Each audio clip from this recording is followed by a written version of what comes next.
Welcome, everyone. I am Enrique Acosta Gonzales, and I am joined by Ashkan Tashvir. And in this episode, we will be speaking about why we resist change, the power of vulnerability and leadership development. And Ashkan, I love this topic because we really do resist change at most times, but we understand that vulnerability has a big key factor in it, and we'll get into that conversation now. Sure. Yeah. Thank you. Thank you very much, Enrique. And I say hello to our audience. This topic of vulnerability, and particularly in the context of resistance to change and transformation, is a big one. Um, as we were preparing ourselves for this session, was keep thinking about the instances, the numerous instances that when I directly work with people, as well as like the community of our coaches, when they work with people, obviously anonymously, sometimes they share stories with me, and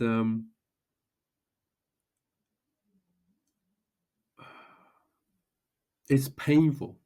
It's painful to see how much of this dysfunction, this misery that sometimes we create for ourselves and others, this unnecessary suffering that we create, it stems from this lack of vulnerability and openness. So yeah, I think that that's a topic that's relevant to all of us, um, and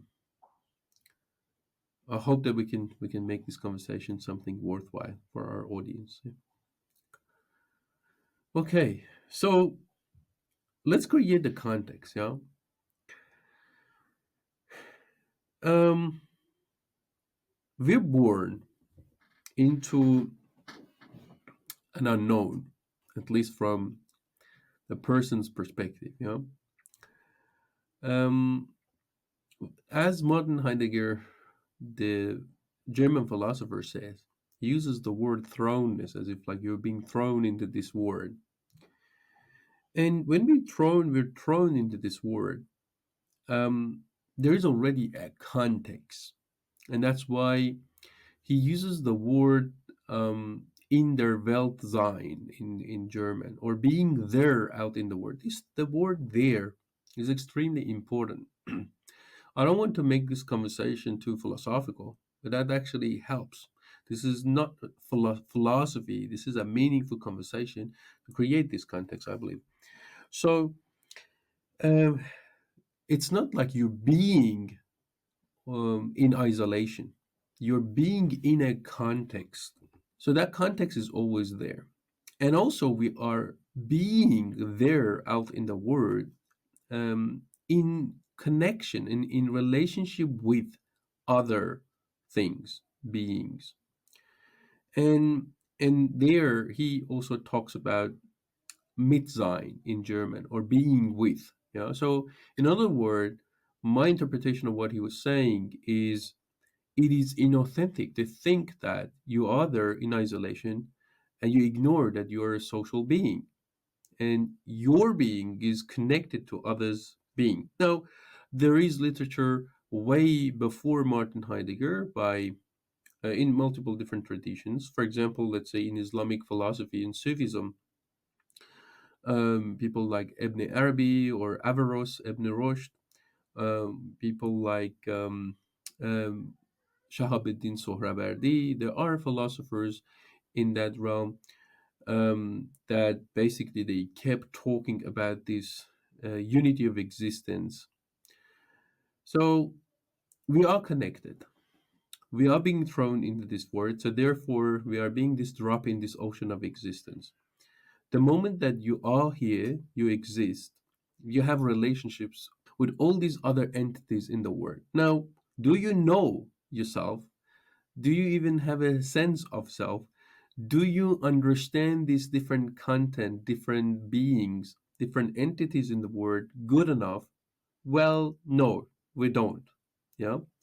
Even as we grow up, it's not like you have an absolute sense of understanding everything. You don't have theory, complete theory of everything. You don't have accurate conception of all there is. So this is our big vulnerability. There are limitations to our perceptual structure. There are limitations to our sensory systems. We cannot smell as good as a dog. We cannot fly. We cannot do lots of things. We cannot. Our hearing is limited, even in comparison with some other animals. But then we may want to be so proud of our rationality. Go, oh, we have intellect, we have rationality. Well, that's a great given. I mean, we should be very thankful for it. And on the positive side, on the constructive side, it's evident that we actually should be proud of ourselves because, like tapping into our rationality, we have done so much great things for ourselves.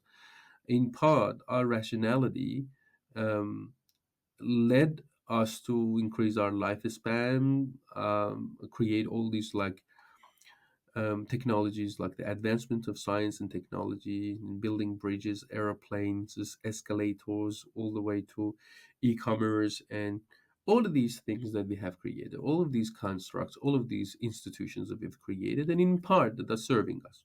Yet, it's not all. It's not fair and just and authentic to only see it from a looking into it overly positive or being sentimental about our rationality. Our rationality doesn't always work in our favor. Perhaps most of the decisions that we have made, or we can even argue all the decisions that we have made from an individual perspective all the way to the large scale collective, we can say in retrospect that we have made those decisions rationally. I've made these decisions rationally in the past, and it turned out to be extremely bad, yeah, extremely harmful to myself. Sometimes when we make those decisions out of our rationality in a very short period of time, in a couple of minutes, a couple of hours, a few within days, we're going to immediately realize that, oh, that was not a very good decision for me. And sometimes it's going to take years, long time. Now, knowing that these limitations are there should prompt us that we are vulnerable. So, when we talk about vulnerability, it's not like I am vulnerable and you are not, or this person is being vulnerable, that person is not being vulnerable. The reality of the matter is we are evidently vulnerable. We're vulnerable to diseases, to these little microorganisms. You can barely see them with your eyes, or you can definitely see them with your eyes sometimes. And we're vulnerable to our angry neighbor. We're vulnerable to our cheating partner. We're vulnerable to our own temptations and ego or self.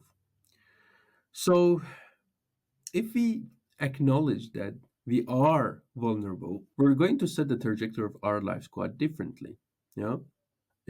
Because see, it's not, again, I'm going to re-emphasize that it's not like one person is being vulnerable, another person is not. We are all vulnerable, but we don't, all of us, we don't live life from that viewpoint. Now, if you don't live life from that viewpoint, then your alternative is naively be in pretense, and that leads to so many different um, ways of being inauthentic. So, what I would like to do in order for us to be on the same page now, when we talk about vulnerability, what we mean when we talk about vulnerability, how about we read the distinction from the Being book? This is not a definition of vulnerability. I'm not defining it. I'm just creating a distinction so that we know what I am referring to by the word vulnerability. Yeah. Vulnerability impacts how you relate to the concerns you have with respect to how you are being perceived or thought of in different situations. It is how you are being when confronted or exposed to perceived threats, ridicule, attacks, or harms, emotional or physical. Vulnerability is not being weak. agreeable, or submissive. It is when you embrace your imperfections. It is considered the quality of being with your authentic self without obsessive concern over the impression you make. And there's more to this distinction, but I would like to stop there. So, yeah, so basically, we are vulnerable, and the alternative to that, if you don't want to acknowledge that and live life from that viewpoint, is very likely is going to lead us to pretense and inauthenticities. Yeah. So let me pause here. Enrique, so how does it land to you? Obviously, we had conversations about vulnerability in the programs you joined and the conversations we had together. But as you're now hearing it, I mean, creating this context for this conversation, like how does it land to you? No, it's exactly how people need to look at this word vulnerability, because most often not you get those that they don't subscribe to what vulnerability is, or Mm, even the distinction that we just read. And it does end up in situations where they can't accept changes. They can't even lend themselves to times of change, and yeah, resistance builds up, right? It just gets worse and worse as it goes. So, yeah, perfect distinction to read and put it all into context. sure. Yeah, yeah. So now I hope that by now, like we're on the same page, like what we're talking about, what we're referring to when we say vulnerability. Um, now, now let's look into some insight that I can give to our audience, considering that we have the empirical data collected by the Being Profile Anthropometric Assessment Tool. One of the qualities that gets measured is vulnerability as a mood, as a mode of a state of mind. So we have thousands of records of people completing the profile. And what I can share is vulnerability is one of those areas that people get the least scores, or better to say that it seems that we collectively have a relatively unhealthy relationship with vulnerability. Now, that is not just what the empirical data suggests, but also that matches my observation and experience working with people. Yeah, working with people in leadership, observing, studying politicians, let's say, like looking into interviews, etc., etc. And that's quite common. Yeah, the manifestations of lack of vulnerability or an unhealthy relationship with vulnerability is literally everywhere. Yeah, it leads to dysfunctional relationships. It impacts our intimate relationships. It impacts our business relationships. It impacts so many things. But now let's narrow it more down and bring it more close to the title that we chose for this episode. Now that the context is created, why is it? Why is it that we um, don't want to be vulnerable? We want to be in this pretense because we said that the reality is we all are vulnerable. But why is it that many of us, many times, we want to be in this pretense that we're not vulnerable? Why is it, you think, and Enrique? Well, fear has a lot to do with the amount of vulnerability that people subscribe to or allow in their life. The Hmm. unknown is the unknown, and sometimes people like to control everything that happens in their life, understanding that there's a lot of things that happen that we have no say in. And it goes to your earlier description of that we are all vulnerable. There are Yeah, things that are in motion for years before we came around. And yeah, then we're impacted, as you say, when we're born into a thing. yeah, It's yeah. just it, right? So I think a lot of it has to do with fear, apprehension, and the unknown. Yes. Okay. No, no, that's great. Is it? So yeah. So definitely, like as we said, that we are being thrown into this world and we're vulnerable. That vulnerability is going to lead to anxiety, in a sense, another mood. And by anxiety, I don't mean anxiety disorder. I mean a mode of a state of mind. Like it's a way through which we disclose ourselves. When we go through this whole what ifs, yeah, we're dealing with tremendous amount of uncertainty. We're dealing with all these anxiety generating situations. So you go, I'm vulnerable. What if this happens to me and that happens to me? What if I'm in harms? What if this person, I'm trusting this person is going to break my heart? There's so many different what ifs around our survival and growth that is there. But guess what? The interesting part of it is there are different areas that we can grow.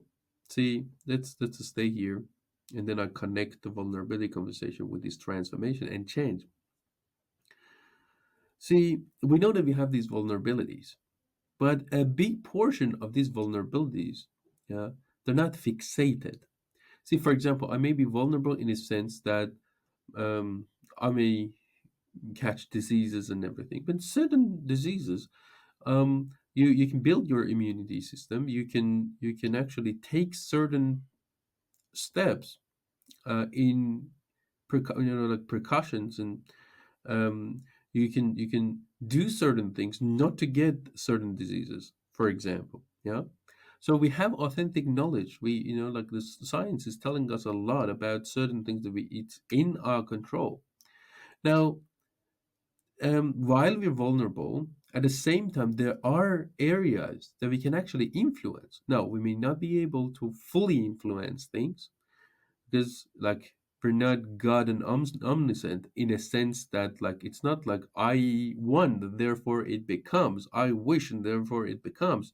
And that's a kind of a fantasy sometimes that we may have, and that can be the source of this lack of vulnerability sometimes, because oh, I want it to be this way, but it's not this way. Or maybe it's not supposed to be this way. Maybe sometimes we need to acknowledge something as it is. It's not even a problem to be solved, but it's a fact. You just need to surrender to it. But yeah, that's like, well, that's, I don't want to deeply go there. The thing is, there are areas around our vulnerabilities that you can actually do something about it with responsibility. You have autonomy and you can address it. But that's exactly where um, we may resist, yeah, despite knowing that there are possibilities due to our lack of vulnerability. So I know that there are certain things not working out. So because not all vulnerabilities are intrinsic, yeah. As we grow up, we develop our even self-created vulnerability. Yeah.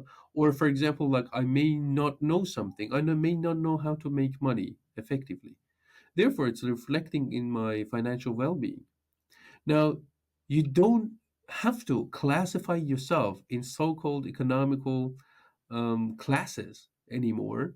I know that like some people don't really like these sort of conversations, but the thing is, you're not doomed to stay in the economical class that you are. That's the thing. So now, you may know that there are possibilities, but then you may so resist. And that's very ironic because, see, if there's these possibilities you can see, even in a blurry manner, like not fully vividly, you go, you know what, there's a chance that I can get out of this financial situation because there are other people that there are. Yeah. So, um, you know that there are possibilities, but then you so resist to any change regarding that. It's like, see, the person you're being at the moment, the way that your worldview is, the way that you're relating to all things related to money, yeah, It's leading into these decisions that you're making, and these decisions, the aggregation of these decisions are leading to this amount of revenue that you're generating. Now, if you want much higher revenue, let's say in this example, for the sake of argument, you may need to go and challenge yourself around some of these perceptions and conceptions you hold. Maybe you need to relate to money differently. Maybe you need to relate to assets and liabilities differently. You may need to relate to taxation differently. You may need to relate to service, being at service, and understanding the pain of a group of people out there, let's call it market, differently. There are so many different components in this that you may need to relate to them radically differently. Are you willing to do so?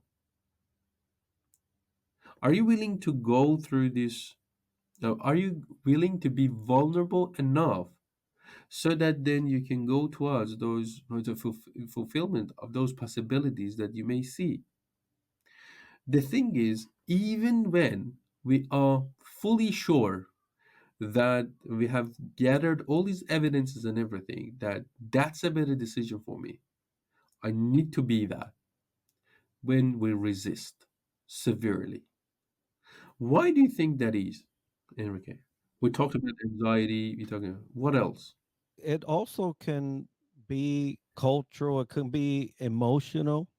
Hmm. There's so many things that can play in our apprehension of employing vulnerability. And you mentioned anxiety. So when we speak, we say, hey, fear is what you have experienced, right? So you've built this thing. And then anxiety is what how you apply that fear to your future. It Yes. hasn't even been here. And Yeah. you are already building apprehension towards the possibilities of something good. And sometimes that balance between what we've experienced and anxiety around the future Yeah. can hold us back. Yeah. Okay. Yeah. That can be it as well. Now let's more tangibly even list them in a way. Yeah. So one thing we discuss is like our desire sometimes to be godlike or or identify as something bigger than a human being. Yeah. It may sound ridiculous, but that like many of our behavior testifies that that's a kind of a thing. Is if as if we're not surrendering to the very nature of life.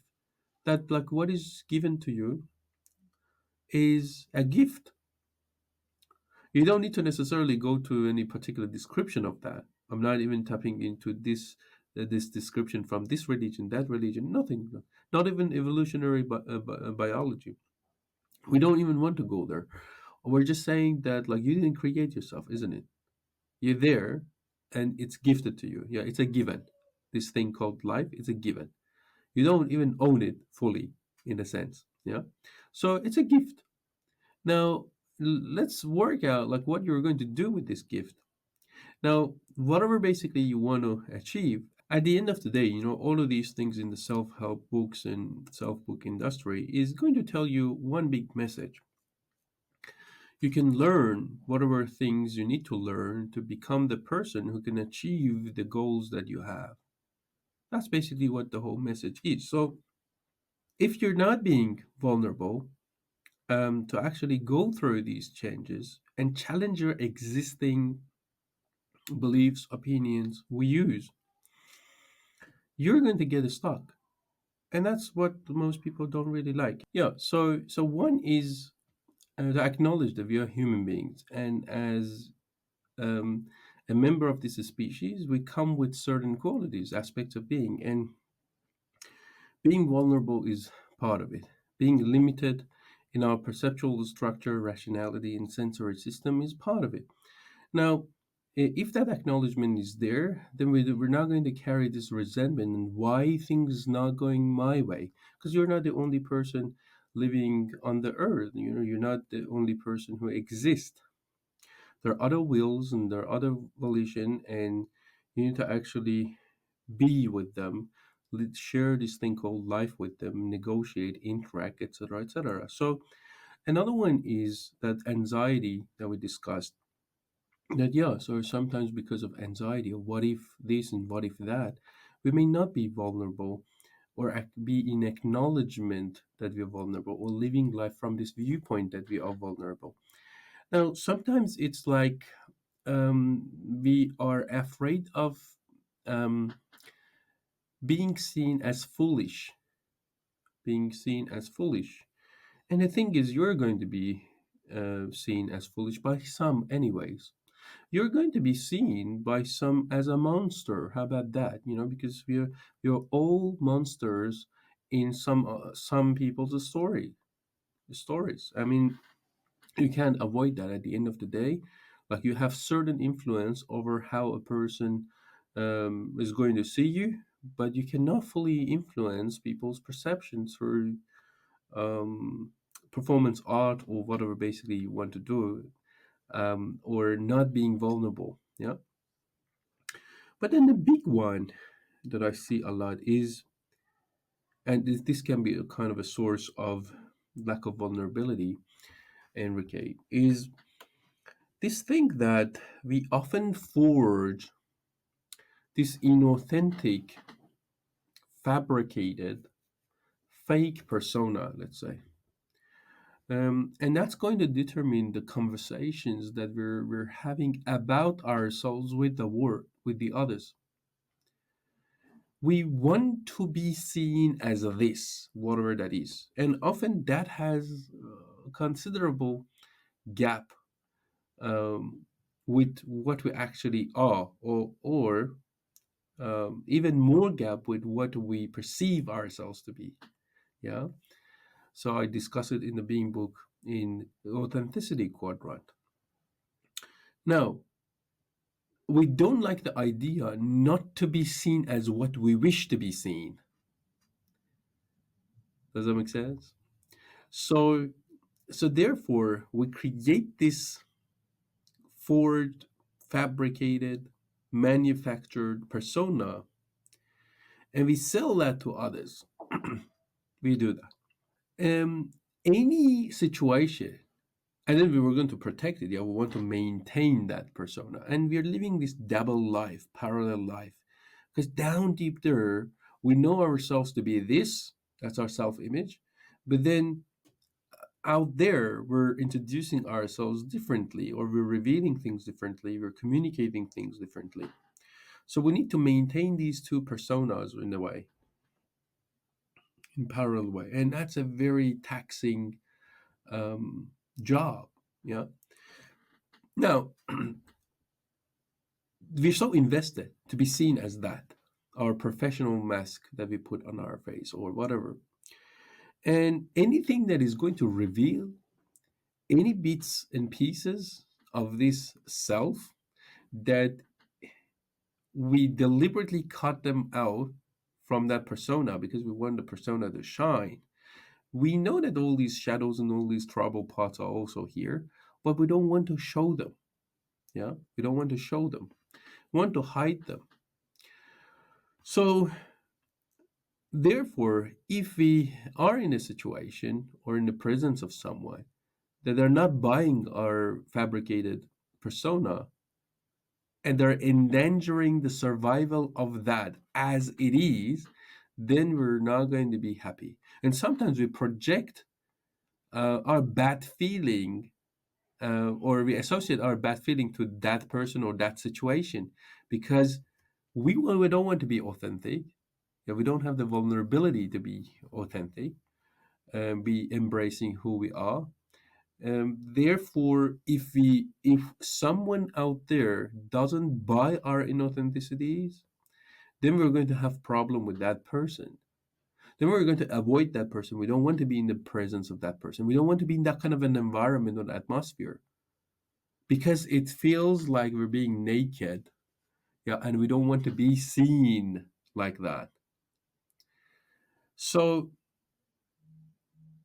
that's one of the biggest things that I've realized, that's why we're not being vulnerable. And there's this inauthenticity. I hope that I'm articulating this well because these are quite sophisticated, complex human experiences that I've been studying, being obsessed with, phenomenologically speaking. and some of them they don't even have a name. I mean, or word for it. Yeah, we don't have a word for some of these experiences. Often we tap into metaphors, um, poetry, in different forms of arts and figures of speech to be able to depict these dramatic, experiences. So another thing related to this is like sometimes we think that we are what we wish to become at some point. We think that we are already that persona. See, it's all good that like I know that this is what I want to become. I'm going towards, but to immediately think that I am that. See, you see it, for example, on Instagram and social media, you see that there are lots of self-identified entrepreneurs. But then, for example, like sometimes when we have interactions, like, then what do you do? And then I realize we realize that like they're not like say CEO of this and CEO of that, but then it's not like they're just like a single man band person, single band. How can we say that? Business that there's no employee, there's not much product even going on, and then this person is being the CEO of that business, and that's okay. See, like you want to grow this and you want to, but sometimes when we self-identify, um, it gets dangerous because this is something you want to become, and then you already think that you are. Now, anything that it comes in your way and it's going to challenge that view, even from a positive perspective and a constructive perspective, that see, I know that you want to go there, you want to get there, yeah. But then, do you know where you are at the moment? Do you know where you belong in this let's say hierarchy of competency? Let's say. Now we don't like it. See, that's the thing. We don't like it. All of this conversation is basically to lead us here that unless, because we said transformation or leadership development, unless you own your shadows, unless you own your vulnerabilities, unless you own where you belong at this stage, there's no way. This is something I often don't talk uh, in a way that it's so rigid and so, yeah, like as if like I'm talking about rock solid truth.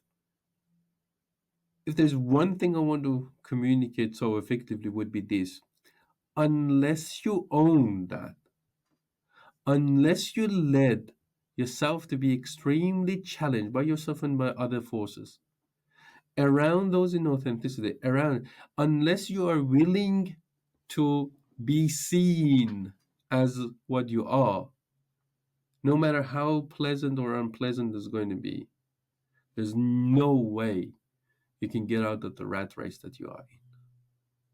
As simple as that. And that's so, like I try to be as authentic as possible and be present to my vulnerabilities.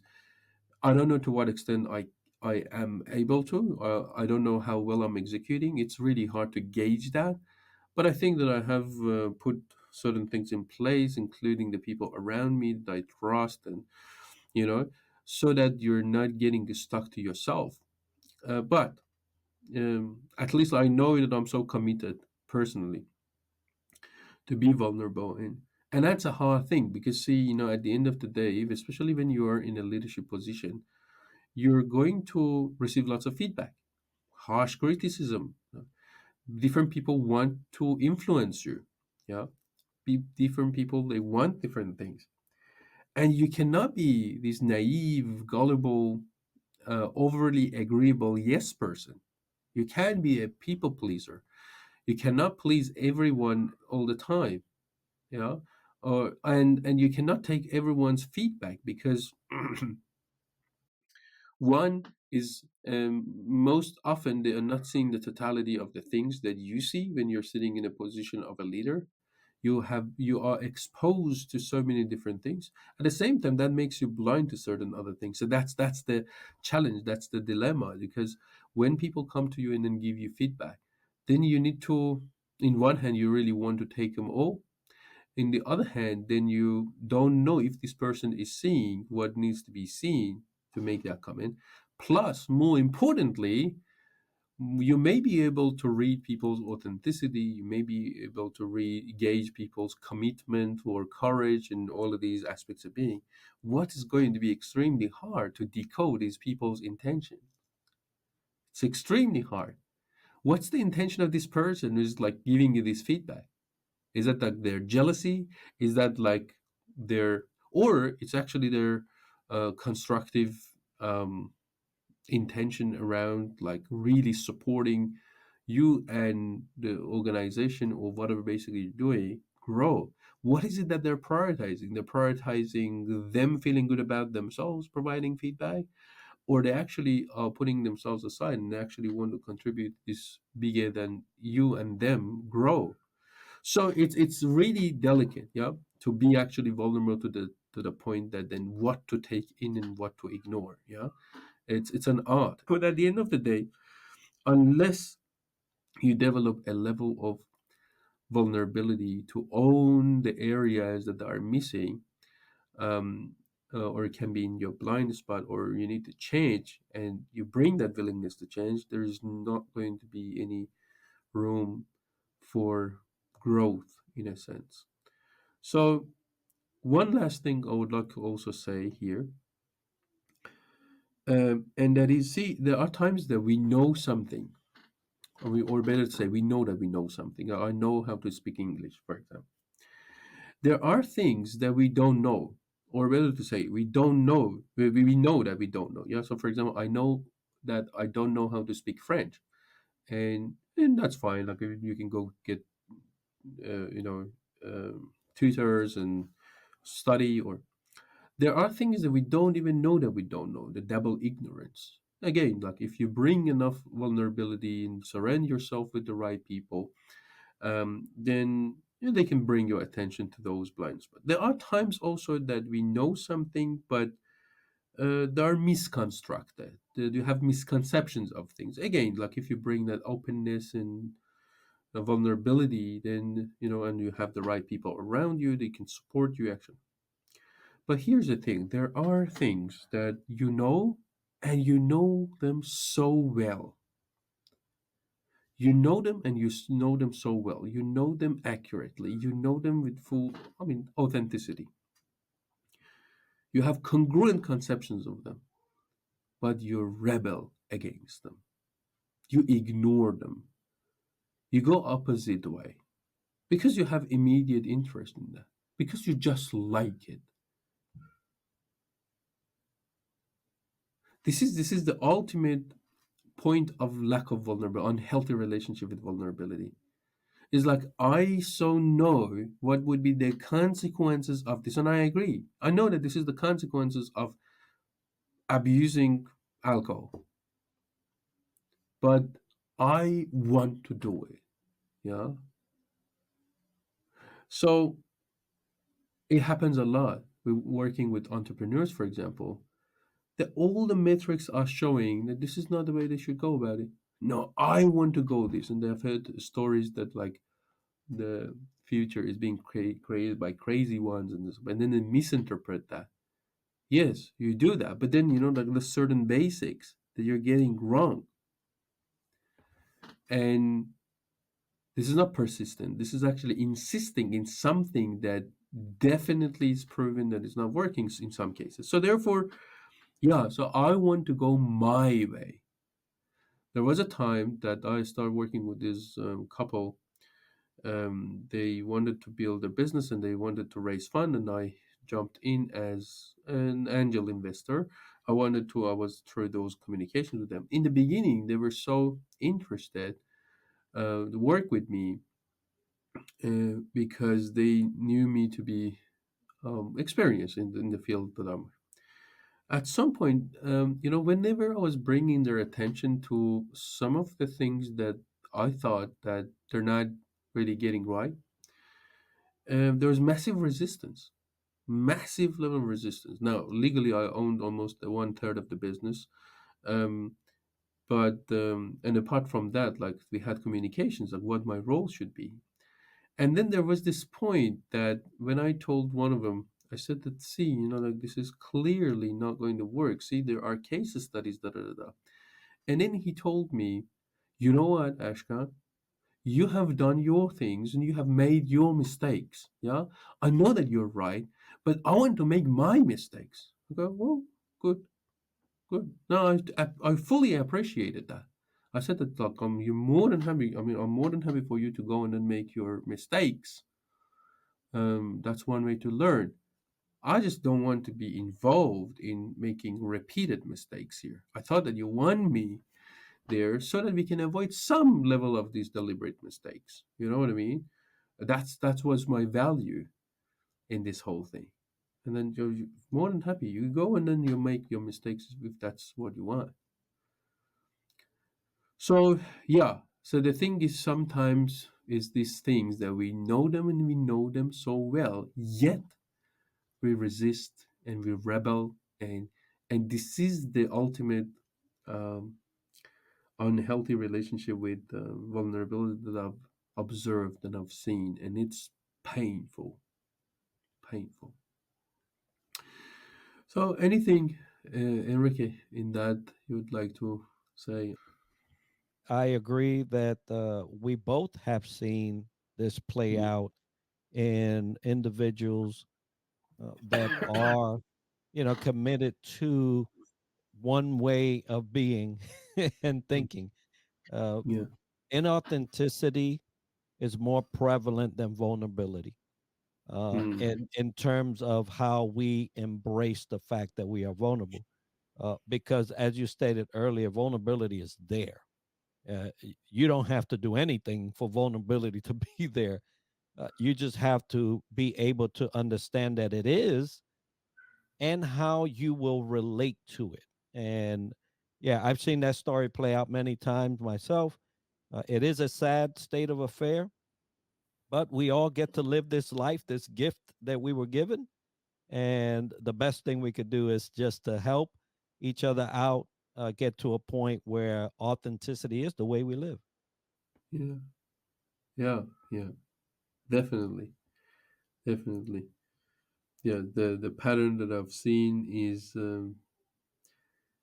when we are less experienced, less mature, and not very responsive, we may want to risk being that person, being this person that constantly we want to go our way, and but then soon or late,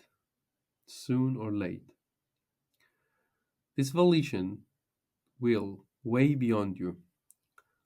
The forces in the universe, um, it's going to convince you that that's not the way to go.